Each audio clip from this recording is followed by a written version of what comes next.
না সকলোকে প্ৰথমতে মই ধন্যবাদ জনাইছোঁ। উভয় সমষ্টিৰ মানুহ যিখিনি মোক স্বাগতম কৰি আনিছে প্ৰত্যেকে মই প্ৰথমতে ধন্যবাদ জনাইছোঁ।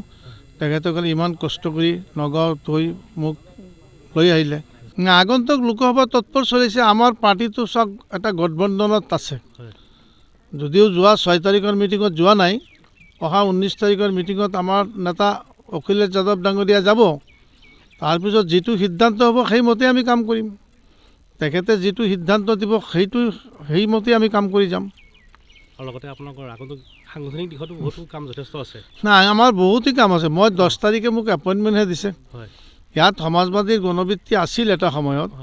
মহিম মজুমদাৰ যেতিয়া সভাপতি আছিলে, আপোনাৰ মুজিবুৰ ৰহমান চাহাব এক্স MLA যেতিয়া ডিঙত কণ্টেষ্ট কৰিছিলে 36,000 ভোটো পাইছিলে। আৰু আনোৱাৰ হুছেইন লস্কৰ বৰাকৰ পৰা এজন মানুহ এবাৰ MLA হৈছিলে। কিন্তু পিছত গণবৃত্তি ধৰি ৰাখিব পৰা নাই। কিন্তু এতিয়া মই চাওঁ আপোনালোকৰ সহায় সহযোগত মই দলটো মানে শক্তিশালী কৰিবলৈ চেষ্টা কৰিম।